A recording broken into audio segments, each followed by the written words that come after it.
오늘은 야고보서 2장 1절로 9절 말씀 가지고 사랑으로 지구한 법을 완성하다, 이런 제목으로 말씀 나누도록 하겠습니다. 사랑이라고 하는 말은 참 좋은 말입니다. 그러나 사랑하는 데는 반드시 그 사랑을 얻기 위해서는 대가가 필요합니다. 또 사랑하기 때문에 아파하기도 합니다. 사랑하기 때문에 또 기뻐하기도 합니다. 이 모든 것들이 사랑이라고 하는 것에는 좋은 것만 있는 것이 아니라 슬픔도 괴로움도 아픔도 환난도 인내할 수 있는 그러한 묘한 매력이 있는 묘약과 같은 것이 바로 사랑인 것입니다. 사랑 때문에 우리는 견디고, 사랑 때문에 우리는 이기고, 사랑 때문에 우리는 또 즐거워합니다. 하나님은 사랑이십니다. 우리를 또 사랑하셨습니다. 또 사랑하기를 원하고 있습니다. 성경은 무엇입니까? 하나님께서 우리에게 사랑의 콜을 한 거예요. 사랑의 편지입니다. 이 사랑의 편지를 통해서 하나님과 우리가 사랑하기를 원합니다. 이 사랑하라고 하는 내용이 법이고 곧 계명입니다. 그러면 하나님을 어떻게 사랑할 것인가라고 하는 것이죠. 우리는 사랑하는 법을 얘기하려면 여러 가지 말들을 합니다. 그러나 그것이 사랑에 대한 정의는 아닙니다. 그래서 사랑하는 사람끼리 만나서 살다가 또 헤어지곤 합니다. 그럼 왜 헤어졌냐고 물어보면 이유가 많죠. 근데 왜 만났냐고 하면 사랑하기 때문에 만났다고 그럽니다. 사랑하는 자는 헤어지면 안 됩니다. 그러면 사랑하는 자에게는 서로가 지켜야 될 어떤 법도라고 하는 것이 있어야 되는 것이죠. 그 법도를 우리가 벗어나기 때문에 서로 헤어져야 되는 아픔을 우리는 갖게 되는 것입니다. 하나님도 마찬가지입니다. 우리와의 사랑하기를 원하시지만은 거기에는 일정한 법도와 규칙이 있다고 하는 것이죠. 그 법도와 규칙을 우리에게 보내주신 것이 바로 계명입니다. 법이고요. 그렇기 때문에 이 법을 지킴으로 말미암아 우리가 사랑을 완성하는 것이고, 사랑을 통해서야만이 우리가 하나님의 법이 또한 완성된다, 이렇게 말할 수가 있겠습니다. 첫 번째 대지로 우리 2장 1절로 4절 말씀 가지고 외모로 취하지 말고 주의 믿음을 가지라. 이것이 사랑하는 법이요, 방법이요, 그러니까 우리가 그 법을 완성해가는 또 방법이다, 이렇게 말씀드릴 수 있겠습니다. 먼저 1절 읽겠습니다. 나의 형제된 삶이여 외모로 취하는 삶 안에서 아닌 영광의 그리스도 예수 나의 삶에 주의 믿음을 가지라. 우리 개혁성경은 좀 그 부분이 좀 다를 거예요. 영광의 주 우리 주 예수 그리스도를 믿는 믿음을 너희가 받았으니, 이렇게 개혁성경 되어 있습니다. 그것이 아니라 명령법으로 되어 있는데요, 외모를 취하는 삶 안에서가 아니라 영광의 그리스도 예수, 영광의 그리스도 예수, 영광의 그리스도 예수라고 하는 것은 우리가 그림에서 이렇게 종종 성화에서 보시 예수님 뒤에 후광이 이렇게 쫙 그려져 있고 하늘로부터 빛이 쫙 내려오는 그런 영광 말고요. 예, 우리는 영광하면 그렇게 생각합니다. 그러나 그런 게 아니고 우리의 짐을 짊어질 수 있는, 우리의 무거운 짐을, 죄의 짐을 짊어질 수 있는 것이 바로 영광입니다.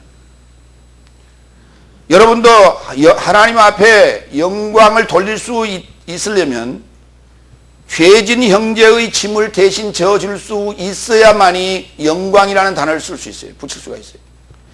그리스도 예수, 그러니까 하나님의 본체, 하나님의 본체로 오신 이를 우리가 말할 때는 그리스도 예수라고 합니다. 다 같이 그리스도 예수. 그러니까 우리를 구원하러 오신 이가 누구냐 했더니 그리스도 예수예요. 그 말을 좀 풀어보면 이런 말이에요. 메시아 예수라는 얘기입니다. 기름 부음을 받은 예수라는 얘기입니다. 그러니까 기름 부음을 반드시 받은 자만이 예수의 삶을 살 수 있어요. 그럼 예수라는 말이 무슨 뜻입니까? 구원자라는 뜻이에요. 그러니까 기름 부음을 받고 태어난 자만이 반드시 구원자의 삶을 살 수 있다. 그 실체가 바로 그리스도 예수예요. 우리는 이제 거꾸로 얘기를 했어요. 지금까지 예수 그리스도께서 자꾸 그러는데 그것은 영어식 표현입니다. 영어는 순서가 없어요. 지저스 크라이스트 그렇게 얘기하는데 순서가 없어. 그리고 그 자체가 소유격을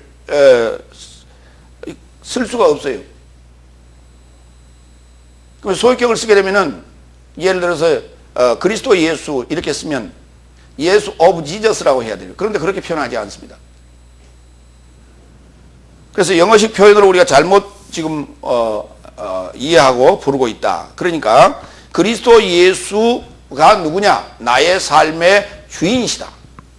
그런데 그의 믿음을 우리는 가지라고 요구합니다. 그러면 외모로 사람을 취하지 않게 된다는 것이죠. 외모로 취한다는 말은 이런 뜻이에요. 프로소폰이라고 하는 단어와 람바노라고 하는 단어의 합성어인데요. 프로소폰은 얼굴이라는 뜻이고 람바노라고 하는 단어는 취하다는 뜻이에요. 그러니까 얼굴을 취하다 또는 외모로 취하다 이런 뜻이에요. 그러니까 우리가 외적인 요소를 가지고 우리가 판단한다. 그리고 분별한다. 이런 의미가 되겠습니다. 그 단어를 이제 프로소폴레푸시아라고 합니다. 다 같이 한번 읽어볼까요? 프로소폴레푸시아. 예. 그러면은 하나님은 외모로 취하지 아니하신다라고 하는 말씀들을 성경에 좀 찾아보도록 합니다. 사무엘상 16장 7절 봅니다. 여호와께서 사무엘에게 이르시되 그 용모와 신장을 보지 말라. 내가 이미 그를 버렸노라. 나는 나의 보는 사람과 같지 아니하니 사람은 외모로 보거니와 나 여호와는 중심을 보느니라 그랬습니다. 여기 그 대상은 누구냐 하면 바로 사울을 얘기합니다. 사울은 외모로 볼 때는 정말 준수한 사람이었습니다. 오늘날로 얘기하면 정말 미남형이었죠. 장동건쯤 됐어요. 더 나을지도 몰라요. 정말 멋있는 멋쟁이 미남형이었습니다.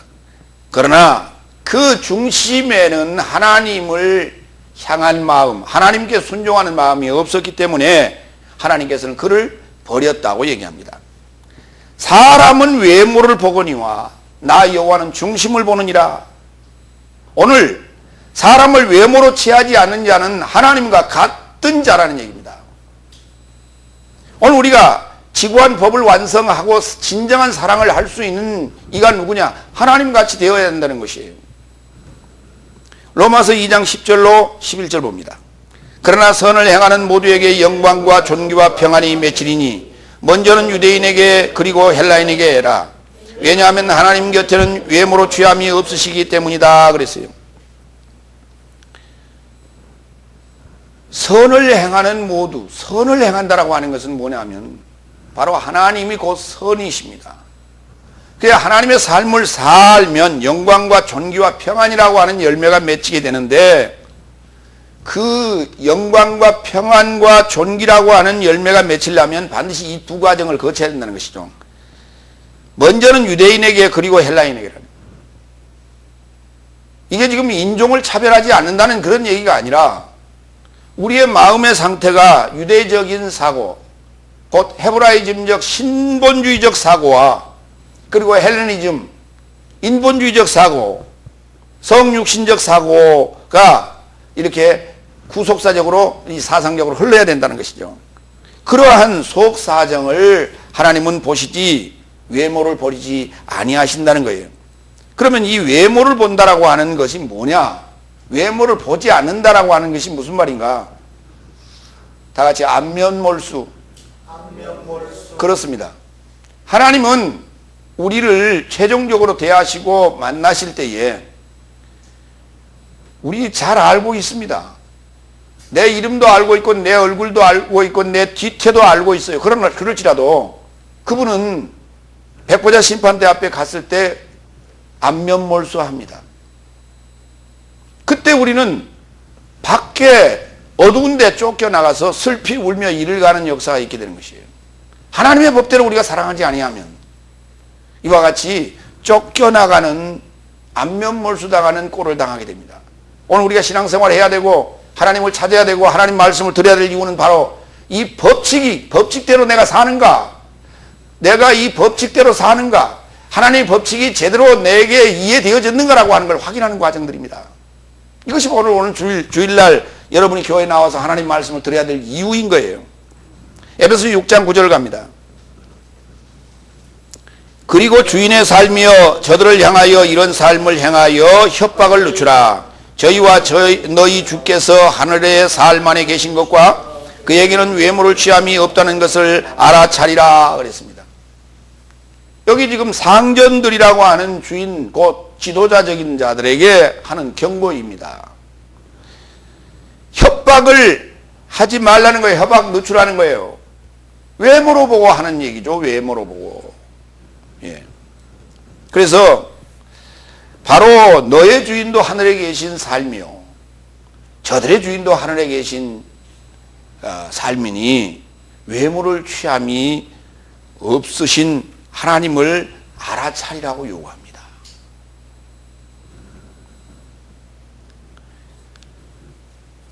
외모로 취하는 삶 안에서 우리가 하지 말고 영광의 그리스도 예수 나의 삶에 주의 믿음을 가지면 바로 하나님같이 된다는 거예요. 빌립보서 2장 4절로 8절을 보겠습니다. 이 말이 뭐냐 하면 우리는 빌립보서에 보면은 예수 그리스도의 마음을 가지라 이렇게 번역이 되어 있는데 그 부분을 좀 읽어보겠습니다. 각각 자신의 삶을 돌보지 말고 오히려 각자 다른 삶을 돌보아 나의 기쁨을 충만케 하라. 왜냐하면 너의 삶 안에 이것을 생각하라. 이는 곧 예수 그리스도 안에 있는 것이니 예수 그리스도 안에 있는 것이에요. 이것이 예수 그리스도 안에 있다라고 하는 것이 바로 우리가 영광의 그리스도 예수 나의 삶의 주의 믿음을 갖는 거예요. 내가 예수 그리스도 안에 있는 거예요. 예수 그리스도 안에 있단 말은 무슨 말이냐 이런 거예요. 그리스도 예수께서 우리에게 주신 기름 부음 안에 있는 거예요. 그럼 기름 부음 안에 있다는 말이 무슨 말일까요? 주님께서 우리에게 생명의 말씀을 주셨는데 주님께서 우리에게 생명의 성령의 법을 주셨는데 그 법과 하나 되어 있다는 거예요. 지금 그 법을 내가 지키고 있다는 거예요. 이 자를 얘기할 때 우리가 예수 그리스도 안에 있는 것이니 그렇게 얘기합니다.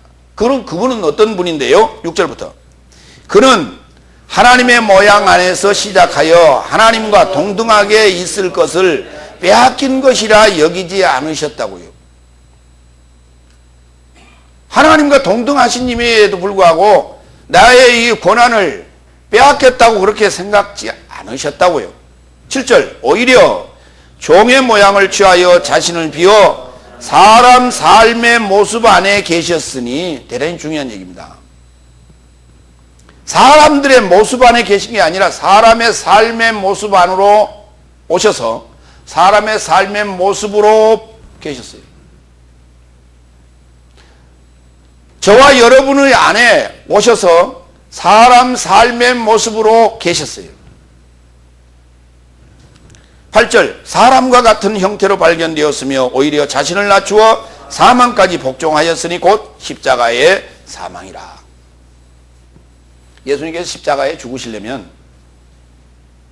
죄가 있어야 되고 죄를 지으려면 육체가 있어야 됩니다.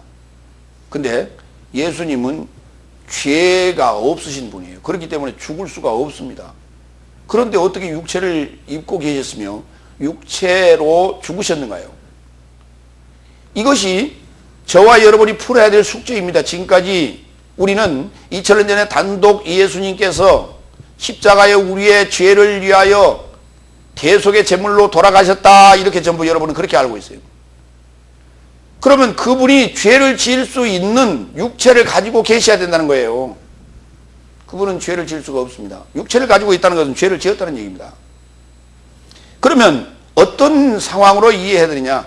저와 여러분 안에 오셔야만이, 저와 여러분은 육체를 가지고 있기 때문에 육체 안에 오셨을 때야만이 예수님은 죽을 수가 있어요. 누구와 함께? 저와 함께요. 여러분과 함께요. 바로 이 상황을 믿으라는 거예요. 영광의 그리스도 예수 나의 삶의 주인이 되신다는 것을 믿는 거예요. 바로 그리스도 예수께서 내 안에서 탄생하시고 내 안에서 사역하시고 내 안에서 죽으시고 내 안에서 부활하시고 내 안에 다시 오신다라고 하는 이 사실을 믿었을 때, 그랬을 때만이 그분이 곧 하나님이시기 때문에 나와 하나가 되는 것이고 내가 하나님의 삶을 살게 되는 것이에요. 이것이 바로 법칙입니다. 이것이 곧 사랑이고요. 2절로 4절 다 같이 읽겠습니다. 왜냐하면 화려한 옷 안에 금가락지를 찬 남자와 더러운 옷 안에 가난한 자가 너의 삶의 회당 안으로 들어온다면 너의 삶은 화려한 옷을 걸친 자를 주목하여 말하되 그에게 당신은 여기 좋은 데 앉으소서 하고 가난한 자에게 말하되 당신은 거기 서 있든지 나의 발등상 아래에 앉으소서 하면 너의 자신의 삶 안에서 판단받고 나쁜 속셈의 재판관 삶이 되는 것이 아니냐. 우리 이제 2절로 3절까지 내용은 뭐 이건 이해할 수 있는 대목이죠. 너의 이와 같이 한다면, 외모로 보고 뭐 번듯하고 번지르한 옷을 입고 왔다면 좀 돈 좀 있겠구나, 좀 사회적으로 좀 인품이 좀 있는 양반이구나 하고 그런 대우를 하고, 그렇지 못하고 남루한 옷을 입고 왔다면 그는 푸대접을 하는 이러한 상황이라면 너의 자신의 삶 안에서 판단을 받는 것이다 그 말이에요.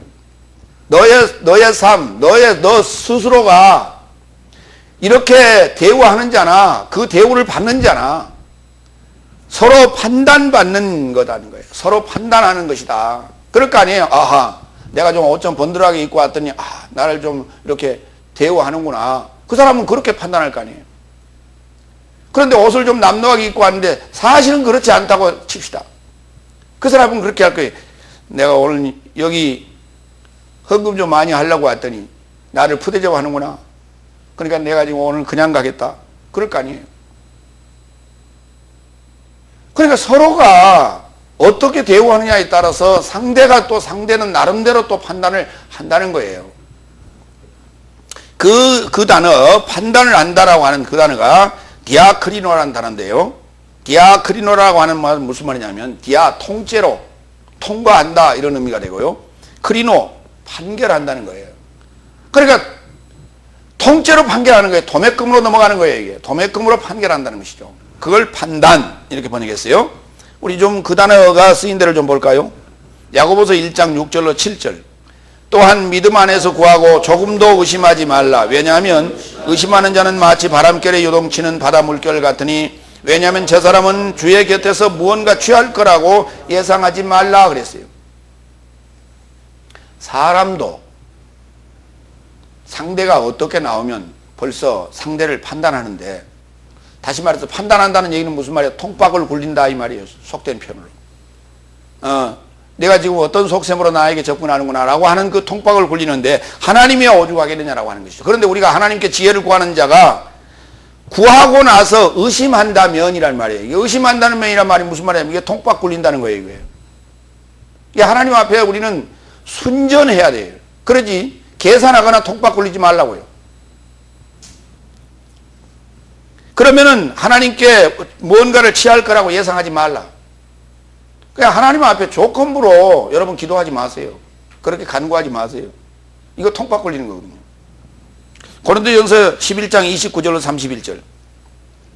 왜냐하면 가치 없게 먹고 마시는 자는 주의 몸을 분별치 못하고 자신에게 심판을 먹고 마시는 것이니라. 이로써 너의 삶 안에 약한 삶과 병든 삶이 많고 적잖은 삶이 잠들어 있다. 왜냐하면 나의 삶이 자신을 분별하였으면 판결을 받지 않을 것이라고 그랬어요. 그렇습니다. 자신을 분별할 수 있는 능력이 있다면 판결을 받지 않습니다. 중요한 것은 내 자신을 하나님 말씀 앞에 분별받는 것이 중요한 것이지 남을 분별하는 그런 통박 굴리지 말라는 거예요. 내가 하나님의 말씀으로 내 자신을 분별하였다면 나는 심판을 받지 않는다는 거예요.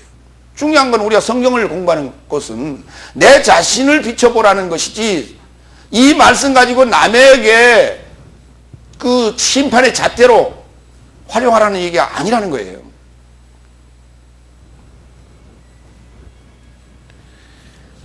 그러게 되면은 또 스스로 그렇게 판단하는 상황이 되는 것이고 또 나쁜 속셈의 재판관의 삶이 된다는 거예요.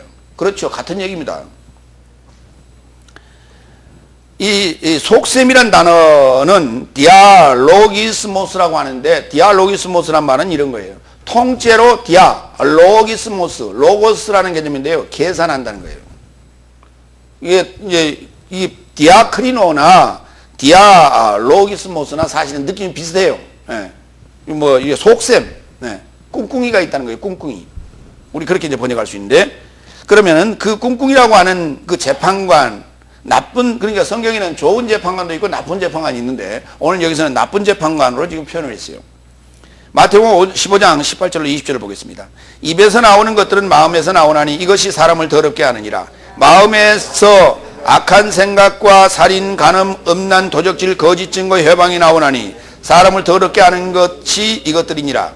그러나 씻지 않은 손으로 먹는 것은 사람을 더럽히지 않느니라. 예수님과 제자들이 손 씻지 아니하고 음식을 먹었더니 그것 가지고 트집을 잡더라는 거예요. 이게 판결하는 거거든요. 이게 디아크리노 하는 거예요. 상대를 판단하는 거예요. 왜? 외적인 것으로 가지고 판단하는 것이죠. 그런데 우리는 외적인 것으로 판단한다고 자꾸 그러는데, 그것을 될 수 있으면 여러분 외적인 것으로 판단받지 않도록 남에게 그러한 빌미를 제공하지 마시기 바랍니다. 그리스도인이라면 그래야 돼요. 예, 나는 하나님이 나를 속을 보시기 때문에 내가 뭐 어떻게 살아도 뭐 괜찮겠지라고 천방지축으로 산다면 그 마음가짐 자체가 잘못된 사람이에요. 그 사람은. 왜냐하면 마음은 제대로 되어 있는데 외적 행동이 엉망일 수가 없는 거예요. 반드시 마음이 제대로 된 사람이라면 외적 행동도 절제된 행동을 하는 거예요. 우리는 성경을 잘못 곡해해서는 안 됩니다. 이거는 어느 한쪽에 지금 편중되어 있을 때 상황을 지금 우리가 논하는 것이지, 예, 속 따르고 겉 따르고 그렇게 살지 말라는 거예요. 거기 마음에서 나오는 것이 뭐냐 그랬더니 악한 생각이라는 거예요. 이게 속셈입니다. 속셈. 우리 이중적 사고, 꿍꿍이, 뭔가 계산하는 것, 뭐 이런 것들이, 예, 그런 나쁜 속셈의 재판관의 삶이 된다라고 말하는 것입니다. 예, 우리는 한때는 우리 한국의 이 법조계, 검사와 판사에 대한 법조계에 대한 불신이 아직도 지금 이 군사 정권을 우리가 지나오는 과정 속에서 불신 풍조가 아직도 지금 남아 있어요. 그런데 지금 판사들은 조금 나아진 것 같은데 아직도 검사들은 이러한 상황들이 아직도 지금 존재하고 있다, 이렇게 지금 봅니다. 이게 바로 뭐냐면 그들은 공정한 심판, 공정한 판결을 할 수 없다는 거예요. 뭔가에 치우쳐 있고 뭔가에 영향을 받고 있고 압력을 받고 있고 그러한 것에 치우쳐서 판결을 하고 있다라고 하는 거예요. 이것이 바로 뭐냐면 나쁜 속셈의 재판관이에요. 이건 당연히 사람이기 때문에 그렇게 치우칠 수 있는 것입니다. 그래서 우리 그리스도인들이 그런 자리에 앉아야 돼요. 그런 자리에서 일해야 돼요. 그리고 그리스도의 양심으로 제대로 하나님의 마음으로 판결하고 구속하고 판결하고 그래야 됩니다. 두 번째, 하나님이 가난한 자를 택하셨다고 얘기합니다. 왜 우리가 외모로 취하지 말고 주의 믿음을 가져야 되는 이유는 하나님께서 가난한 자를 택하셨다고 얘기합니다. 우리 세 번째 5절 읽겠습니다. 나의 사랑스러운 형제된 삶이여 들을지어다. 하나님은 이 세상에 가난한 자를 택하사 믿음 안에서 부유한 삶과 그를 사랑하는 삶에게 나라에 상속하는 삶을 연통하신 것이 아니냐. 왜 이렇게 아니냐 이렇게 물었을까요? 그렇다 그렇게 얘기 안 하고요. 그건 저와 여러분이 알고 있다는 것입니다. 이건 다 알고 있는 사실이 아니냐 이 말입니다. 그래서 의문으로 던지는 거예요. 하나님은 이 세상에 가난한 자를 택하사 믿음 안에서 부유한 삶을 주시려고 우리에게 소식을 전했어요. 부유한 삶을 주시려고 소식을 전했다. 이게 연통이에요. 근데 소식을 보냈는데 이렇게 보냈대요. 은밀하게 보냈답니다. 우리 연통은 그렇게 얘기를 하죠.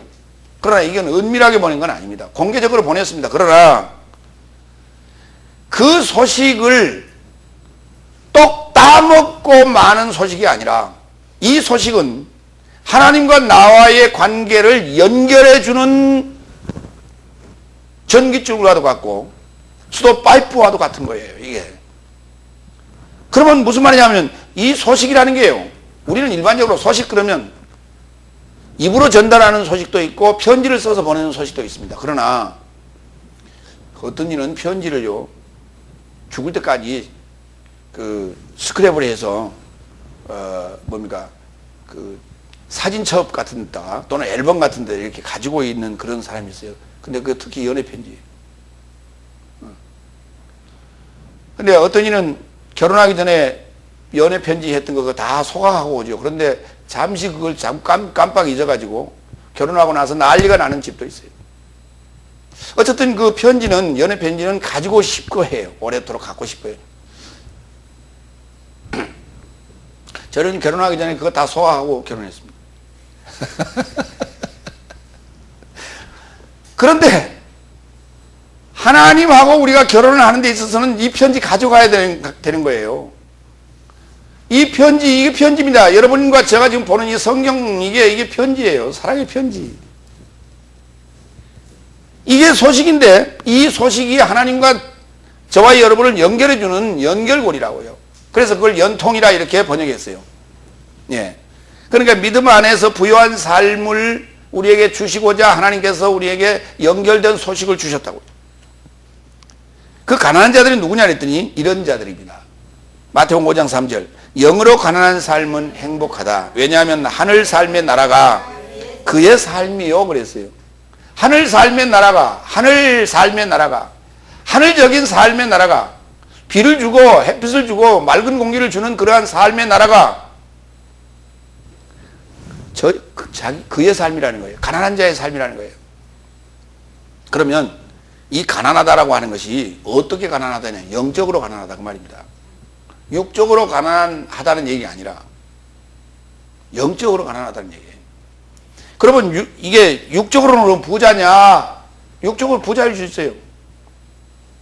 그런데 성경적으로 우리가 이해를 해야 되는데 영적으로 가난한 자는 육적으로 가난한 자예요. 그러면 육적이란 말은 무슨 말이냐면 살림살이가 가난하다는 얘기가 아니라 성경이 말하는 여기 가난을 얘기할 때는 영적인 부분이 지금 갈급하냐 아니면 다른 사고, 다른 사망의 생각을 지금 내가 갖기에 갈급하냐 이걸 묻고 있는 거예요. 지금 영적인 하나님에 대하여 내가 갈급하다 그 말입니다. 그러니까 외적인 우리 살림살이하고는 관계가 없는 얘기예요. 자꾸 살림살이하고 관계를 자꾸 여러분이 연결해서 보시면 안 돼요. 여러분의 마음 상태가 지금 어떠하십니까? 영에 대해서 영적으로 지금 가난하십니까? 영적으로 부자십니까? 하나님의 말씀을 자꾸 나는 들었는데 머리에 가득해 있어갖고 나는 뭐 갈급함이 없습니다. 의문도 없고요.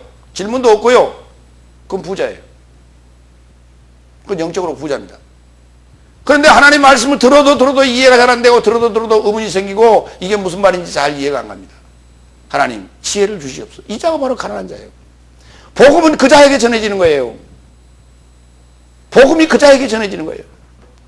그러면은 세상적으로 가난한 자에게 일반적으로 복음이 전해지지 않습니까? 예, 그렇습니다. 복음에는 우리가 1차적인 단계와 2차적인 단계의 복음이 있다. 1차적인 단계의 복음이라고 하는 것은 정적인 신앙이라고 그래요. 그걸. 정적으로 내가 쇠약해 있을 때, 정적으로 나약해 있을 때, 외롭고 쓸쓸하고 가난해서 굶주리고 환난 처해 있을 때, 이때 복음의 손길이 갈 때 그는 교회로 나오게 되어 있습니다. 그 신앙을 우리는 정적인 신앙이라고 불러요. 그 정적인 신앙살이를 하다가 어느 순간에 영적 가난함을 느낄 때 진정한 지적 복음이 증거되는데 이제 지적 신앙으로 바뀌는 것입니다. 오늘 이 자리에 여러분이 오신 것은 바로 이 지적인 신앙을 찾아오셨다 해야 맞게 되는 것입니다. 마태복음 11장 4절로 5절 보겠습니다. 그러자 예수는 그들에게 대답하여 가라사대 가서 너의 삶이 듣고 본 것을 요한에게 소식을 전하라. 눈먼 삶이 쳐다보며 절름발이가 뛰어다니며 문둥병이 깨끗함을 받고 기머거리 된 삶이 들으며 죽은 삶이 일으킴을 받고 가난한 삶이 복음을 받고 있다 그랬어요. 여기 지금 세례 요한이 옥중에 있으면서 그 제자를 예수님께 보내서 오실 리가 당신입니까? 아니면 또 누가 올 것입니까? 물은 거예요. 지금. 그랬더니 예수님께서 가서 소식을 요한에게 전하되 눈먼 삶이 쳐다보며 절름발이가 뛰어다니며 문둥병이 깨끗함을 입고 기머거리 된 삶이 들이며 죽은 삶이 일으킴을 받는다. 그래서 가난한 삶이 복음을 받고 있노라. 그렇게 전해라 그랬어요. 이 말은 무슨 말이냐면 세례 요한은 누구냐? 복음 전하는 자였습니다. 세례 요한이 누구냐? 목회자였습니다. 오늘 우리가 신앙생활을, 교회 생활을 하다가 예수님을 만나는 거예요. 그러면 신앙생활 하다가 예수님을 만나는데 예수님을 만나는 그 자가 영적으로 가난한 삶일 때만 예수님이 그에게 나타나 줍니다. 그러면 그 영적으로 가난한 삶의 상태가 어떤 자냐 했더니 이렇게 성경 기록하고 있는 거예요. 눈먼 삶이에요. 주님 앞에 가서 나는 소경입니다. 아무것도 안 보입니다. 성경이 아무리 봐도 안 보입니다. 이렇게 말하는 자가 바로 소경이에요. 이 자가 예수님을 만나게 되는 거예요. 나는 절름발이입니다. 나 지금 내 짐이 무거워서 도대체가 예수님하고 짐을 나눠지려고 지금 해봤는데 웬 놈의 짐이 내 쪽으로 자꾸 쏠립니다. 이게 어떻게 된 것입니까? 문둥병입니다. 왜 자꾸만 하나님의 말씀을 듣고 예배를 드리고 신앙생활을 하고 찬송을 해도 이게 자꾸 이게 살이 이 깨끗해지는 것이 아니라 자꾸만 살점이 떨어져 나가는 듯한 느낌이 자꾸 듭니다. 문둥병이요. 들리지가 않습니다. 하나님 말씀이. 들어도 무슨 말인지 모르고 졸릴 때도 있고 그렇습니다. 귀머거리예요. 글쎄요. 생기가 좀 나야 되는데 이상하네요. 자꾸만. 오늘도 자꾸 처지고요. 기운이 나질 않습니다. 내가 초기에는 신앙생활 할 때 불러불러 그랬는데 요즘 이상합니다. 자꾸만 침체되고 이상합니다. 죽어가는 거예요, 지금. 이게 바로 이런 삶의 모습을 우리는 영으로 가난한 삶이라고 하는 거예요. 그러나 낙심하지 마시기 바랍니다. 왜냐하면 주님은 그 상황이 되기를 우리에게 요구하고 계시기 때문에 그렇습니다.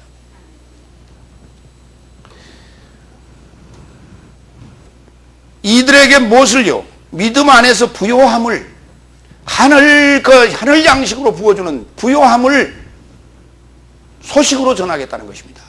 하나님의 말씀으로 전하겠다는 것입니다. 그러니까 이게 외적인 우리 살림살이의 상황이 아니라는 것을 성경은 말하고 있습니다. 그를 사랑하는 삶에게 믿음 안에서 우리가 부요함을 갖게 되면 하나님을 사랑하게 됩니다. 그를 사랑하는 삶에게, 하나님을 사랑하는 삶에게 또 나라에 상속하는 삶을 또 주시겠다고 했습니다. 그러니까 내가 부여해지는 것도 소식이 들어와서 부여해지는 것이고요. 소식이 뭡니까? 지식이에요. 내가 하나님의 나라를 상속하는 것도 뭐냐면 소식이 들어가는 거예요. 하나님의 지식이 들어와서 이렇게 하나님의 나라를 내가 상속하는, 하나님 나라의 내가 주인이 되는 것입니다. 반드시 하나님을 사랑해야 됩니다. 영적으로 가난한 삶에 하나님을 사랑할 수 있습니다. 병든 자가 하나님을 사랑하는 것입니다. 눈먼 자가 하나님을 사랑하는 것입니다. 죽어가는 자가 하나님을 사랑하는 것입니다. 문둥병자가 하나님을 사랑하는 거예요. 사랑은 그러면 어떻게 하는 것이냐고, 이렇게 하는 것이에요. 요한일서 5장 3절 하나님을 사랑하는 것이 이것이라, 우리가 그의 계명들을 지키는 것이라. 그의 계명들은 무거운 것이 아니라고요. 계명을 지켜야 됩니다. 그러면 하나님의 계명을 지키는데 죄와 사망의 그 법을 지키면 이렇게 돼요.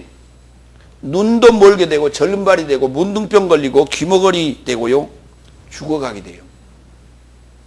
이게 하나님의 법을 지켰다는 얘기입니다. 그러나 하나님의 법을 지키지 아니하고 하나님의 법을 가지고 집행을 하는 자는요, 부자입니다. 자기가 의인이라고 얘기해요. 그래서 예수님 앞에 나와서 예수님께서 예를 들으셨죠.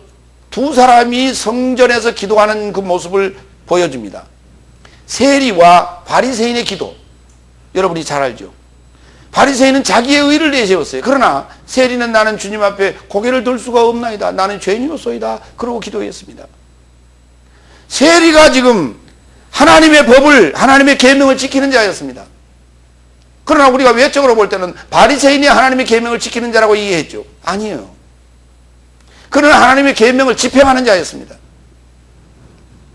마태복음 6장 33절 그러므로 너의 삶은 먼저 그의 나라와 그의 의를 찾으라. 그리하면 너의 삶에게 이 모든 삶을 더하게 될 것이라는 거예요. 하나님의 말씀을 찾고 찾고 찾는 자, 하나님의 말씀을 연구하고 듣고 상고하는 자, 묵상하는 자, 그 자가 누구예요? 하나님을 사랑하는 자예요. 그 자가 누구예요? 하나님의 계명을 지키는 자예요.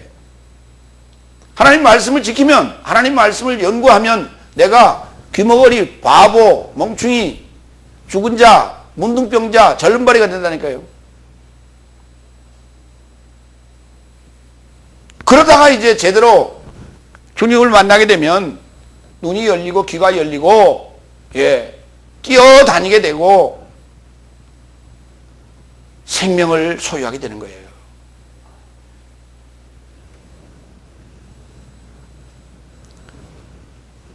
우리가 이제 어느 정도 이 자루에 뭐가 있는데 거기다가 더 새로운 것을 자꾸 얹으면 이게요, 잘 안 들어가요. 왜? 안에 자리 잡고 있는 것이 자꾸 내밀라고 하니까. 그러면 다 부어야 돼요. 새로 다 부어버리고 새로 갖다 집어넣어야 돼요. 여러분 이제 계절이 되면 옷 정리하시죠. 장롱이나 아니면 서랍에다가 옷 정리하시는데 그 옷에다가 이미 들어있는 옷에다가 자꾸 옷을 집어넣고 눌러봐요. 이게 들어가나? 잘 안 들어가요. 그러면 다 끄집어내세요. 다 끄집어내갖고 다시 차곡차곡 해서 다시 집어넣으면 충분히 들어가고도 자리가 남는데도 불구하고 아까는 자리가 모자랐어요. 지금 하나님의 말씀이, 하늘나라의 지식이 여러분 자신 안에 지금 채워지는 그 과정이 그러하다는 거예요. 이와 같이 하나님 말씀을 우리가 듣다 보면 엉클어지고 얼기설기 엮여서 기머거리 되고 소경돼 가지고 이해도 안 되고 깨달음도 없고 기쁨도 없고 이렇게 됩니다. 그때에 주님께서 여러분의 마음속에 오셔서 그 엉클어지고 깨달아지지 않은 것들을 다시 정리정돈하실 거예요. 그것이 뭐냐면 하나님의 말씀이 이해되어져서 내 안에 차곡차곡 정리정돈되어지고 그것을 가지고 전파할 수 있는, 논리적으로 정리해서 전파할 수 있는 상황을 우리는 하나님의 나라를 상속했다고 얘기하는 것입니다. 그자야만이 진정한 우리가 정말 가야 될 우리 그 진정한 하나님 나라에 이제 갈 거예요. 이 땅에서 하나님 나라가 되지 않으면 하나님 나라에 갈 수가 없어요. 근데 우리는 하나님 나라가 되지도 않은데 하나님 나라를 자꾸 가려고 그래요. 하나님 나라라는 말은 이런 거예요. 자, 5장 10절. 의로움 때문에 박해받는 삶은 행복하다. 왜냐하면 하늘 삶의 나라가 현재 그의 소유의 삶이기 때문이야. 의롭게 살려고 하는 것이에요. 하나님 나라가 임한 자는 의롭게 살려고 해요. 그러면 하나님의 나라가 임했다는 말은 무슨 말이냐 이런 거예요. 나라라고 하는 말을 다른 말로 얘기하면 국가라고 합니다. 국가의 3대 요소. 영토와 국민과 주권이라고 하는 요 3대 요소가 있을 때 우리는 그것을 국가라고 불러요. 그 국가를 어떤 국가를 얘기하냐면 독립국가를 얘기합니다. 자주 독립국가를 얘기하는 거예요. 그러나 그 중에 하나만 없어도 우리는 국가라고 얘기하지 않습니다. 두 가지는 존재합니다. 대개는. 속국으로 존재했던 나라들은 두 가지는 존재합니다. 뭐냐? 영토와 국민이라고 하는 요 두 가지는 존재하는데 주권 자체가 없어요. 이 주권이 없을 때 그 나라는 우리가 독립국가라고 얘기하지 아니하고 속국이라고 얘기합니다. 또는 식민지라고 부르게 되는 것입니다. 그러면 우리는 주님이 오시기 전에는 누구의 식민지였는가라고 하는 거예요. 사단의 식민지였습니다. 왜?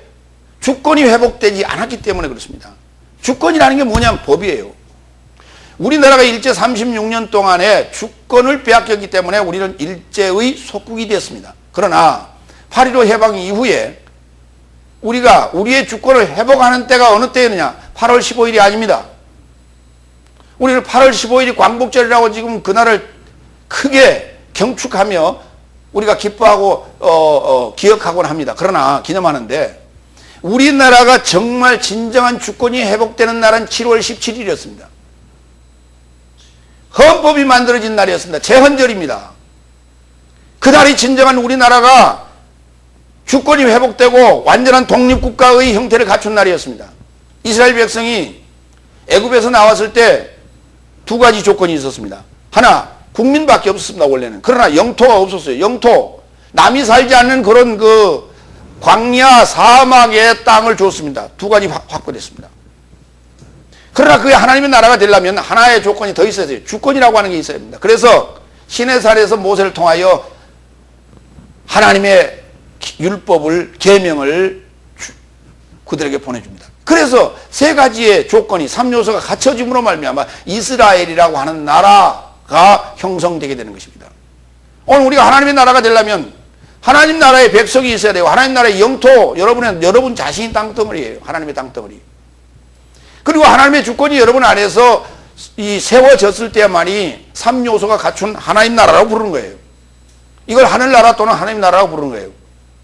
그런데 우리의 사고는 지금까지 그 상상의 나래를 펴고 신비한 어느 나라, 네, 그곳 여러분이 가야 될 곳 맞습니다. 그러나 있다고 해서 하나님의 나라가 되지 않는다면 그곳에 갈 수 없어요. 그러면 하나님께서는 우리에게 이 하나님의 나라가 되기를 왜 원하시는가요? 하나님이 거주하는 그 나라를 자꾸 전파하여 만들라고 요구합니다. 저도 하나님이 계시는 하나님 나라요. 여러분도 하나님이 계시는 하나님 나라가 돼야 돼요. 그러면 하나님의 보좌가 여러분 안에도 틀어져 있어야 되고 저 안에도 보좌가 있어야 되는 것입니다. 하나님의 보좌가 있지 않은 그 자들을 만나서 하나님의 보좌를 거기에 둘 수 있도록 여러분이 복음을 전하는 것이 바로 여러분의 삶인 거예요. 이게 하나님 나라의 백성의 삶인 거예요. 로마서 14장 17절. 왜냐하면 하나님의 나라는 식량과 음료가 아니요 오히려 성령 안에서 의와 평강과 기쁨이라고 하는 열매를 맺는 거예요. 기뻐야 됩니다. 평안을 전해야 됩니다. 그리고 의로워야 됩니다. 불의는 안 됩니다. 의로워야 됩니다. 반드시 십자가의 죽으심을 통해서, 십자가의 우리가 죽음을 통해서 의로워지는 것입니다. 이것이 바로 주님을 사랑하는 삶이에요. 그 사랑하는 삶일 때만 하나님께서 우리에게 이 연결된 소식, 성령을 선물로 부어주시는 거예요. 그때야 우리가 하나님 말씀이 이해되고 깨달아지고 즐거움과 기쁨으로 바뀌어지는 거예요. 하나님 말씀 받기를 원하십니까? 하나님 말씀으로 늘 기뻐하는 삶을, 충만한 삶을 살기를 원하십니까? 신앙생활해도 뭔가 밋밋하고 뭐이 좀 오지도 않고 뜻하지도 않고 이상하십니까? 주님을 사랑하십시오. 하나님 말씀 연구하시기 바랍니다. 의를 찾으시기 바랍니다. 그러면 어느 순간에 뚫어집니다. 여러분, 터널을 뚫는데 터널의 길이가 100m예요. 터널을 바로 뚫을 때에 저쪽 반대쪽 구멍이 보입니까? 안 보입니까? 안 보입니다. 그렇죠? 50m쯤 들어갔을 때 저 반대쪽 100m 지점에 구멍이 보입니까? 안 보입니까? 안 보입니다. 그러면 99m쯤 들어갔을 때 저 구멍이 보입니까? 안 보입니까? 안 보이지요? 100m를 뚫어야만이 구멍이 보이는 거예요.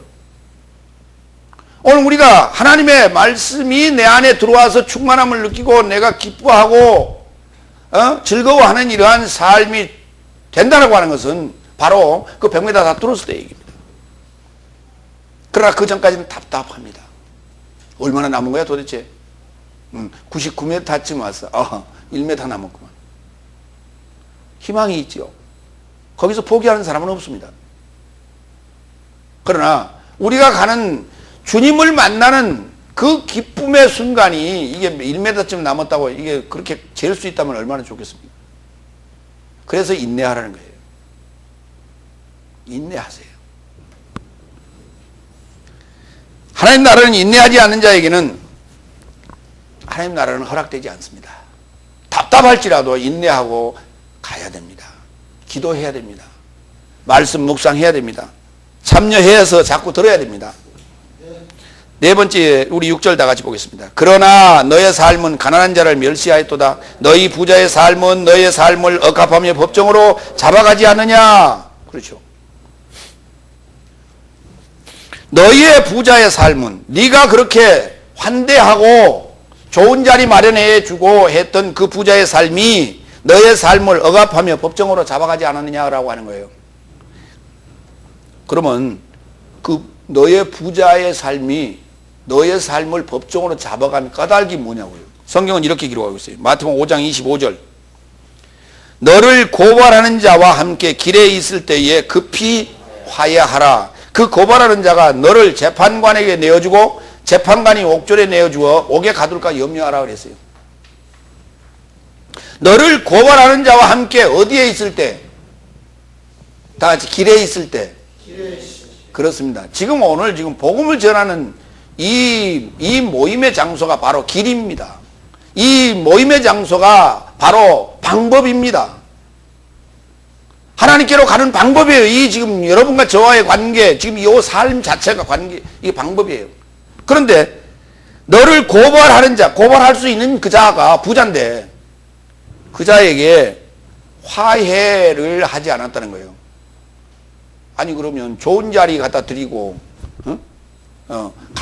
오면 가서 허리 굽혀 인사하고 그거 화해한 거 아닙니까?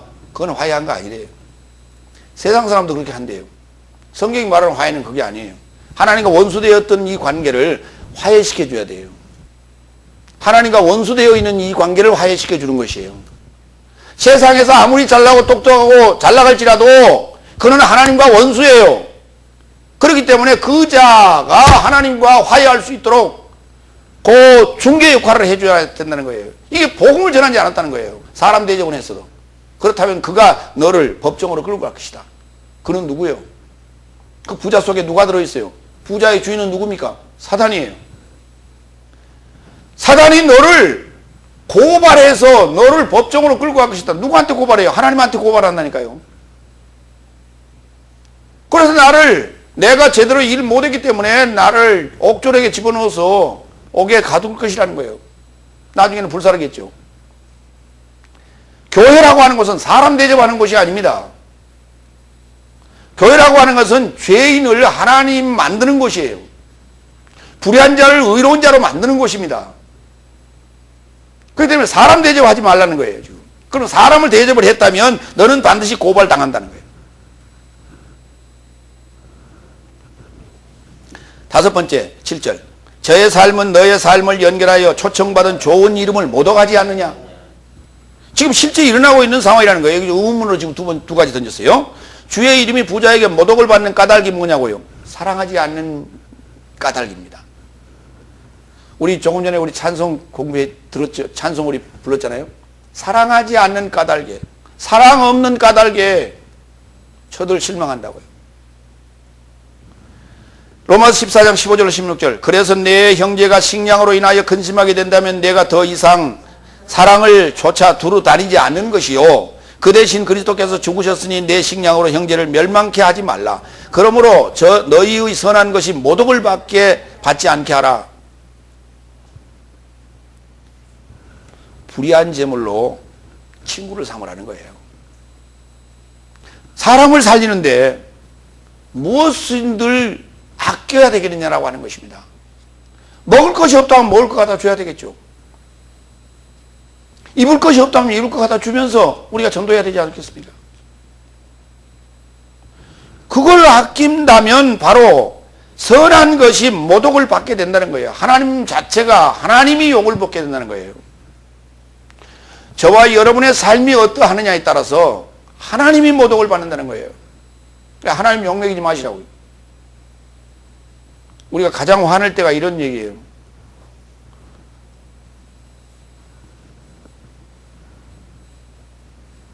저놈의 자식은 지기 애비 어미도 없나? 응? 어떻게 교육을 받았길래 저 모양이요? 이런 소리가 가장 듣기 싫죠. 왜냐하면 내가 욕먹는 것은 괜찮은데 왜 우리 부모까지 욕을 먹입니까? 욕합니까? 그래 화를 버럭내거든요. 왜냐하면 그것은 상대한테 화나는 것이 아니라 내한테 화가 더 나는 거예요. 지금 내 때문에 지금 내 부모가 욕을 먹구나 하는 것 때문에 더 화가 나는 거예요. 그런데 여러분 때문에 하나님이 욕을 먹는 것을 그렇게 여러분이 화내 봤습니까?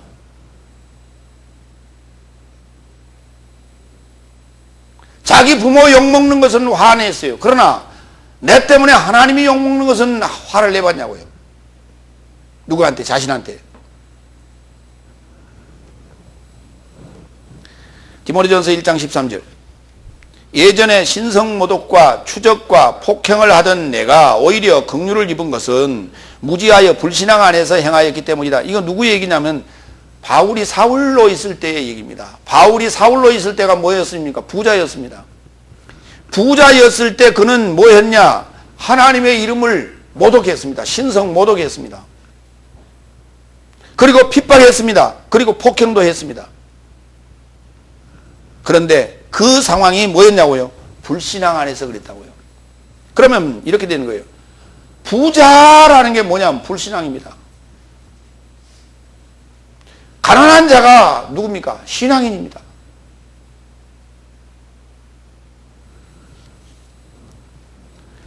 오늘 내가 부자로 있을 때, 불신앙의 삶을 살 때, 무지했을 때 하나님의 이름을 모독하는 일이 벌어집니다. 그러나 내가 신앙인으로 살 때, 내가 가난하게 살 때, 내가 나의 가진 것을 나눠주며 친구 삼을 때 하나님의 이름은 영광을 받게 될 것입니다. 이것은 물질도 해당이 되며 지식도 해당이 되며 복음도 해당이 됩니다. 뭐든지 나눠야 됩니다. 세 번째, 야고보서 2장 8절로 9절. 내 이웃을 내 자신같이 사랑하라. 결국은 같은 얘기입니다. 지금까지 쭉 얘기한 내용이. 우리 여섯 번째 8절 다 같이. 그러할지라도 너의 삶이 성경을 좇아 내 이웃을 내 자신같이 사랑하라는 지고한 법을 완성한다면 잘 수행하는 것이다. 것이나 그랬어요. 잘 수행하는 것이다. 뭘 잘 수행하냐? 말씀을 수행하는 것이다. 지난주에 우리는 공부했죠. 말씀을 수행하는 자. 자라나는 말씀을 수행하는 것이에요. 그걸 자라나게 하는 것이에요. 그거는 뭐냐면 지고한 법입니다. 지고한 법을 완성하는 것이다. 결국 법은 세 가지 법이 있는데요. 죄와 사망의 법과 생명의 성령의 법이 있는데, 죄와 사망의 법 아래서는 내가 주님을 만날 수 있는 가난한 자가 되어지는 것이 죄와 사망의 법이며, 진정한 그 지고한 법, 높고 지극히 높고 고상하고 높은 그 법은 생명의 성령의 법인데요. 그 생명의 성령의 법은 뭐냐면 사랑하라는 것이에요. 그 법이 사랑하라는 거예요. 그런데 지금 내가 사랑할 수가 없어요. 사망의 법 아래에 있을 때는. 그럼에도 불구하고 하라는 거예요. 그게 할 수 없기 때문에 법 아래 가둬놓은 거예요. 그러면서 강제로 시키는 거예요. 뭐 하라고요? 사랑하라고요. 그러면 사랑이라고 하는 거, 그러니까 사랑이라는 것을 어떻게 합니까? 훈련에 의해서 하는 것이다. 다 같이 사랑은 훈련을 통해서 하는 것이다. 그렇습니다. 사랑은 훈련을 통해서 하는 거예요. 처음부터 사랑하라면 사랑할 수 없어요. 인간은. 왜? 갓난 아이가 세상 아무것도 모르고 욕심도 모르기 때문에 정말 가진 것을 나눠줄 수 있는 사랑을 할 수 있겠죠. 천만의 말씀입니다. 그 갓난 아이에게 물린 젖꼭지를 한번 빼보세요. 그래도 나는 행복합니다. 그렇습니까? 사정없이 울어댑니다. 젖 좀 늦게 줘봐요. 어떻게 됩니까? 그냥 악을 쓰며 울어댑니다.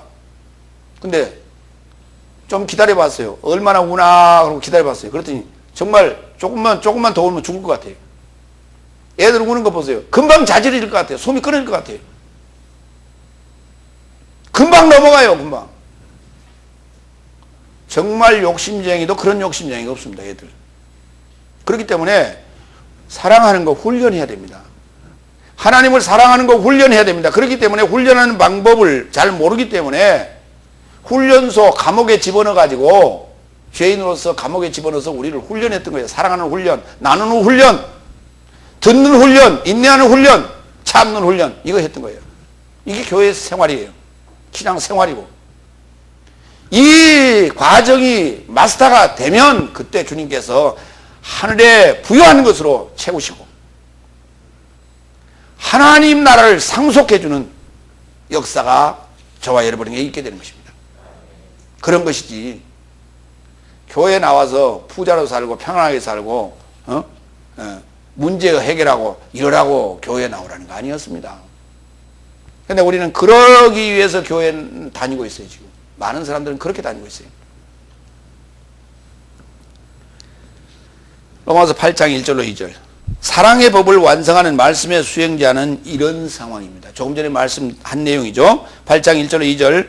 그리하여 지금은 육신을 따라 활보하지 아니하고 성령을 따라 활보하는 예수 그리스도 안에 있는 삶에게는 아무도 정죄 못하나니 예수 그리스도 안에 있는 생명의 성령의 법이 죄와 사망의 법에서 나를 해방하였음이라고요.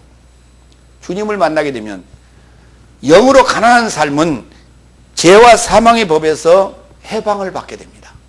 그리고 예수 그리스도 안에 들어가게 됩니다. 예수 그리스도 안에 예수님의 가르침, 예수님의 기름 부음 안에 들어가게 되는 것입니다. 이때야 우리는 하나님의 나라를 상속하게 되는 것입니다. 이때야 하나님의 나라의 부유함을 우리는 느끼게 되는 것입니다. 하나님의 나라로 부유하기를 원하느냐? 너의 가진 것들을 다 팔아라. 성경은 이렇게 우리에게 요구합니다. 하나님의 나라를 소유하시려면, 하나님의 나라를 가지려면 여러분은 가난해지시기 바랍니다. 누가복음 16장 9절. 내가 너의 삶에게 말하노니 불의의 제물로 친구를 사귀라. 그리하면 없어질 때에 저의 삶이 영원한 처소로 너의 삶을 영접하리라 그랬습니다. 이게 불의한 청지기의 이야기예요. 내가 가진 재물, 내가 가진 것, 이거 다 불의한 것들이에요. 그러나 그것을 우리에게 주신 이유는 뭐냐? 나에게 주신 달란트, 나에게 주신 지식, 나에게 주신 재물, 나에게 주신 어떤 지식들, 이것들 다 이게 불의한 재물이에요. 이것 가지고 뭐 하라고요? 친구 삼으라고요. 이것 가지고 전도해 오라고요. 여러분이 가지고 있는 장점들, 여러분이 가지고 있는 달란트들, 그거 활용해서 전도하시기 바랍니다.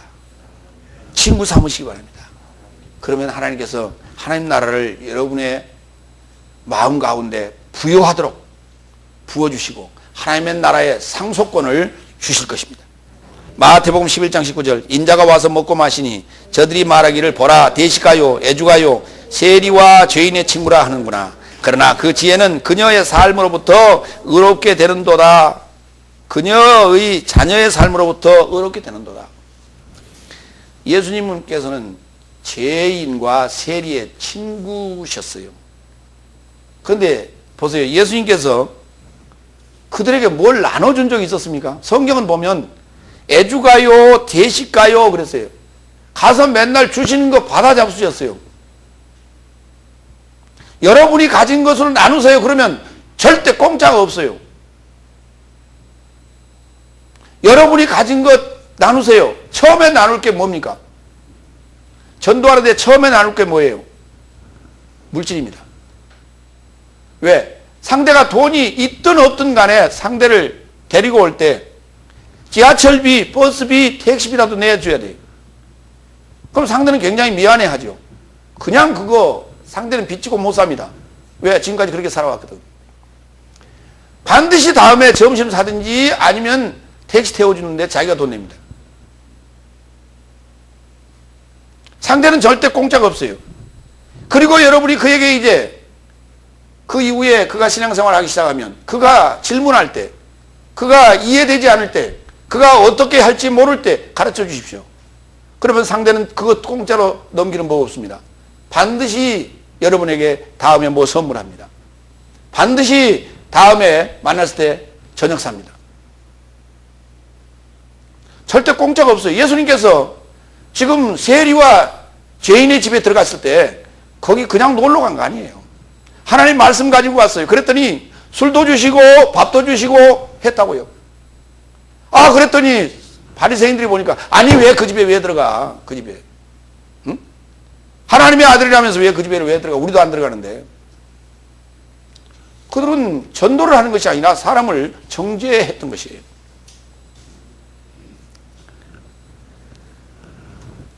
일곱 번째 마지막. 너의 삶이 외모로 취한다면 율법에 의해 책망받는 범죄자같이 죄를 저지르는 것이 된다고요. 사람을 영으로 취하지 말라고 요구합니다. 그러면 죄 짓는 것이라고요. 그게 죄 짓는 것이랍니다. 그러면 외모로 취하지 않고 살았던 사람이 한 사람이 있어요. 그 사건을 하나 봅시다. 솔로몬의 판결입니다. 우리가 너무나 잘 아는 솔로몬의 판결. 열왕기상 3장에 기록된 내용인데요. 여기 지금 이 솔로몬에게 이 판결을 받으러 온 여인이 있었는데, 두 여인이 있었는데 그들을 창기라고 기록하고 있습니다. 근데 창기들이 애를 낳았어요. 같은 시기에. 같은 시기에 애를 낳고 한 방에서 기거를 했는데 그 둘 중에 한 아이가 어미의 실수에 의해서 깔려 죽었어요. 근데 그거를 알고 이 어미가 애를 잠시 바꿔놨어요. 깨어나서 보니까 자기 옆에 살아있던 애가, 죽은 아이가 옆에 와 있는 거예요. 보니까 아무리 봐도 자기 애가 아닌 거예요. 그래서 이제 솔로몬 왕 앞에 이걸 가려주세요 라고 이제 오게 되는 거예요. 자, 읽어볼까요? 열왕기상 23장 23절 28절. 왕이 가로되 이자는 말하기를 산 것은 내 아들이요 죽은 것은 네 아들이라 하고, 저자는 말하기를 아니라 죽은 것이 내 아들이요 산 것이 내 아들이라 하는도다 하고, 또 가로되 칼을 내게로 가져오라 하니 칼을 왕의 앞으로 가져온지라. 왕이 이르되 산 아들을 둘에 나누어 반은 이에게 주고 반은 저에게 주라. 그 산 아들의 어미 되는 계집이 그 아들을 위하여 마음이 불붙는 것 같아서 왕께 아뢰어 가로되 청컨대 내 주여 산 아들을 저에게 주시고 아무쪼록 죽이지 마옵소서 하되, 한 계집은 말하기를 내 것도 되게 말고 네 것도 되게 말고 나누게 하라 하는지라. 왕이 대답하여 가로되 산 아들을 저 계집에게 주고 결코 죽이지 말라. 저가 그 어미라 하며, 온 이스라엘이 왕의 심리하여 판결을 듣고 왕을 두려워하였으니 이는 하나님의 지혜가 저희 속에 있어 판결함을 봄이더라 그랬어요. 하나님의 지혜로 판결을 했어요. 산자와 죽은 자를 가려냈어요. 그런데 외모로 가려낸 게 아니요, 속 상황을 보면서 그게 산자의 어미인지 죽은 자의 어미인지를 분별해냈어요. 그런데 그때 무엇이 갔어요? 칼이 갔다고요. 칼이. 칼은 뭐 하는 거예요? 죽이는 거예요. 칼이 뭐 하는 거예요? 사망시키는 거예요. 칼이 뭐 하는 거예요? 사망의 법이에요. 이게 율법이 뭡니까? 우리를 죽이는 사망의 법이었어요. 그 사망의 법이 나에게 오니까 그때야 산자와 죽은 자가 갈라지는 거예요. 내가 살 길과 죽을 길이 갈라지는 거예요. 그때. 그래서 살 길을 선택하게 되는 것이에요. 바로 이건 외모로 취하지 아니하고 하나님의 법이, 겉으로 봐서는 사망의 법은 나를 죽이는 법이에요. 그렇기 때문에 두렵고 무서운 법이에요, 하나님이. 그러나 사실은 하나님은 사랑이었습니다. 왜? 나를 생명으로 옮기려고 그 사망의 법을 나에게 주신 것이에요. 마태복음 13장 34절로 35절. 예수는 이 모든 삶을 비유 안에서 우리에게 말씀하셨다. 그리고 비유가 아니면 그의 삶에게 말씀하지 않으셨으니 선지자로 통해서 말한 바 내가 비유 안에서 나의 입을 열어 세상이 아래로 던져짐으로부터 감춰진 삶을 폭로할 것이라고 구전된 것이 어떻게든 성취되게 하려 함이라 그랬어요. 예수님께서 오셔서 하신 말씀은 외적인 얘기를 하는 게 아니라 전부 다 내적인 얘기를 하셨다는 거예요. 세상이 아래로 던져짐으로부터 감춰진 삶을 폭로할 것이라고요. 저와 여러분을 보고 뭐라고 하느냐면, 저와 여러분이 사는 곳을 세상이라 하는 것이 아니라 저와 여러분이 세상이었습니다. 저와 여러분이 코스모스였습니다. 저와 여러분이 상대적 법 아래 살고 있는 자들이었습니다. 이들을 이 세상이라고 하는데, 세상에 나올 때 뭘 가지고 나오냐면 비밀을 가지고 나왔어요. 풀리지 않는 비밀을 가지고 나왔어요. 그것이 뭐냐면 생로병사에 대한 비밀입니다. 이 비밀을 열어주시고 폭로하러 오신 분이 예수님이신데, 뭘로 그러면 그것을 열어놓으셨는가? 비유로 말씀하셨다는 거예요. 그렇기 때문에 예수님께서 하신 말씀이 복음서에 기록이 되어 있는데, 예수님의 사역이 복음서에 기록이 되어 있는데 그것은 다 비유입니다. 비유라는 말은 무슨 말이냐면 이런 거예요. 보이는 세계의 언어로 가지고 보이는 것처럼 써놨습니다만은 실제는 보이지 않는 세계의 내용을 설명하고 있는 것이다. 성경을 볼 때 이렇게 이해해야 된다고요. 고린도전서 6장 18절로 20절. 음행을 피하라. 사람이 행하는 모든 죄는 몸 밖에 있으나 음행하는 자는 자기 몸에 이르고자 죄 짓는 것이다. 너희 몸은 하나님께로부터 가졌으니 너의 삶의 소유가 아니요 너의 삶 안에 계신 거룩한 영의 성전인 것을 알지 못하느냐. 왜냐하면 값으로 사게 되었으니 너의 삶의 몸 안에 계신 하나님을 영화롭게 하라. 또한 너의 삶의 영 안에 있는 무엇이든 하나님의 것이니라 그랬어요. 그러니까 나의 몸 안에 있는 어떤 것도 하나님의 것이니 음행하는 요소, 다시 말해서 율법이 계명이 금지하는 것들을 내 안에 가지고 있다면, 내 안에 품고 있다면, 내 안에 생각하고 있다면 그는 하나님의 집을 더럽히는 자예요. 하나님의 집을 더럽히는 자요, 죄를 짓는 자예요. 그러면 결국은 내 안에서 지금 내 안에 내가 어떤 생각을 가지고 내 안에 어떠한 지식을 받아들이고 내 안에서 어떻게 하느냐가 중요한 거예요, 이게 지금. 그러면 내 안에 깨끗한 생각, 의로운 생각, 선한 마음을 가지고 살아간다면 반드시 행동으로 그건 나타날 거예요. 그러면 행동이 잘못됐다는 것은 속이 잘못되어 있다는 것이죠. 속의 문제를 해결하자는 거예요. 하나님께서는 우리에게 지금 요구하는 것은 하나님의 성전을 깨끗하게 해달라고 요구하고 있습니다. 그것이 바로 그래야만이 진정한 하나님과의 사랑이 이루어질 수 있다 라고 얘기하고 있습니다. 그러므로 사랑으로 지구한 법을 완성하는 것이나 지구한 법을 계명을 지킴으로 말미암아 우리가 사랑을 완성한다는 것이나 같은 말입니다. 밖을 지으시니까 속도 지었기 때문에 우리가 내 속을 깨끗이 함으로 말미암아 하나님과의 사랑, 원수되었던 것이 이제 사랑으로 바뀌는 것이에요. 주님이 오셔서 말씀하시기를 내 원수를 내 몸같이 사랑하라 했죠. 불가능하죠. 그러나 우리 속이 하나님과의 화해, 사랑의 관계가 된다면 우리 이웃도 그와 같은 상태로 바꾸기 위하여 우리는 사랑하게 되고 전도하게 되는 것입니다. 올바른 복음이 내 안에 이루어질 때 그것이 바로 하나님과의 사랑이요 이웃과의 사랑인 줄 아시고 여러분 자신 안에 온전한 복음이 계시되기를 부탁합니다. 기도하겠습니다. 전능하시고 자비로우신 아버지 하나님, 하나님의 말씀은 움직이고 자라고 있다고 하는 것을 우리는 압니다. 그 말씀이 온전히 내 안에 자라서 충만하게 되기를 원합니다. 그리하여 내가 하나님의 주권 아래 지배받고 온전한 하나님의 지구한 법, 곧 사랑의 사도가 될 수 있도록 주께서 축복하여 주시옵소서. 감사하며 그리스도 예수의 이름으로 기도하옵나이다. 아멘.